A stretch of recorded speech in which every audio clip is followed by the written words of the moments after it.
14 ақпан қандай күн білесіз бе? 14 ақпанда келген хат оның өмірі мәңгі өзгертті.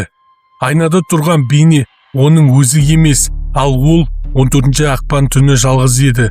Ғашықтар күні, мектеп бос, бірақ біреу оны әлі де бақылап тұр.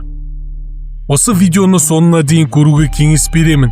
Сәлем, қорқынышты оқиғаларды сүйетін көрермен, арнаға тіркеліп, қазақша контентті қолдап кет. Достар, өтініш, каналға тіркелуді ұмытпашы. Сіздердің тек қана подписка жасағандарыңыз мен үшін бір қадам.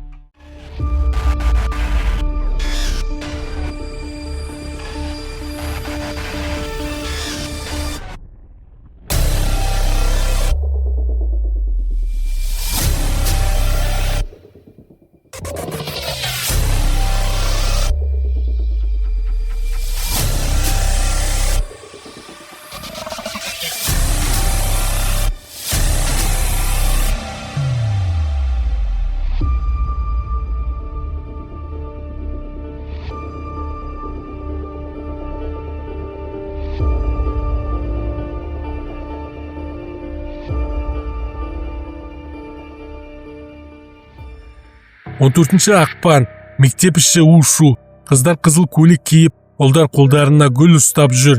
Дәліздің қабырғалары жүрек пішінді шарлармен безендірілген. Айсана бұл күнді аса ұнатпайтын, бірақ биыл біртүрлі толқып жүрді. Себебі соңғы аптада оған белгісіз біреу хаттар жіберіп жүрген. Алғашқы хат 7 ақпанда келген. Мен сені үнемі бақылап жүрмін. Сен күлімдегенде әлем жарық болады. Ол мұны бір сыныптасының әзілі деп ойлады. Екінші хат 14 ақпан, бәрі шешілетін күн. Бүгін дәл 14 ақпанда оның партасында тағы бір қызыл конверт жатты. Ішінде бір ғана сөйлем. Сағат 18:00-де ескі спортзалға кел. Жалғыз. Айсананың жүрегі дүрсілдеп кетті. Мектептің арт жағында ескі спортзал бар еді. Бұрын қолданылған, қазір жабық. Терезелері сынған, есігі шиқылдайды. Сағат 17:58. Айсана бармау керек екенін сезді, бірақ қызығушылығы қорқынышынан басым болды. Есікті итеріп ашқанда іштен суық леп соқты. Қараңғы, тек ортада қызыл шам жанып тұр.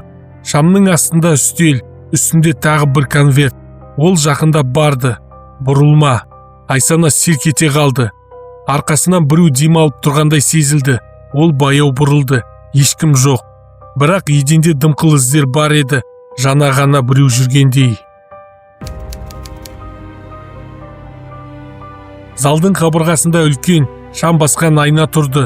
Айсана шамды көтеріп, айнаға қарады. Алғашында тек өзін көрді, бірақ бір сәтте айнадағы бейне кешігіп қимылдады. Ол басын оңға бұрды, айнадағысы сәл кідіріп барып қайталады. Айсана демін ішіне тартып қалды. Кенет айнадағы өзі жымиды, ал Айсана жымимаған еді.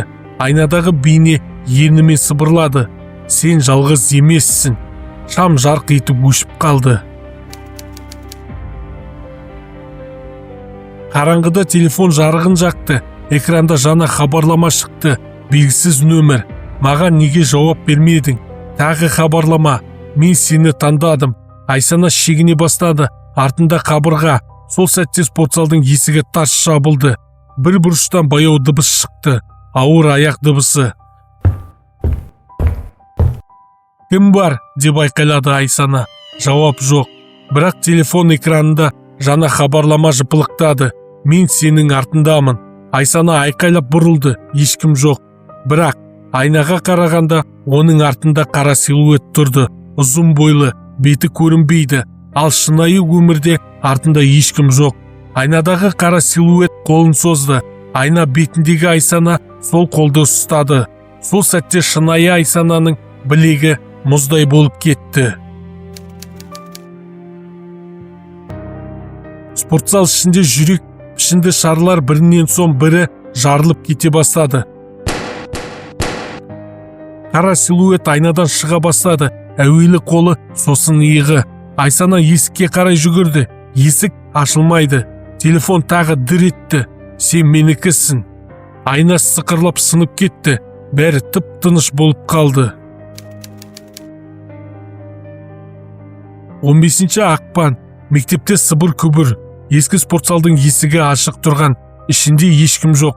Тек еденде бір қызыл конверт жатқан. Ішінде. Келесі 14 ақпанда тағы кездесеміз. Содан бері әр жыл сайын 14 ақпанда бір оқушы белгісіз хат алады. Ал айнасы бар ескі спортзал әлі бұзылған жоқ. Айтады, түнде оның ішінде сыбыр естіледі. Сен жалғыз емессің. Егер видео ұнаса, арнаға тіркеліп лайк басып, өз пікіріңді қалдырып кет. Әрине, мен оқимын. Қазақша контенттің дамуына қолдауларың қажет.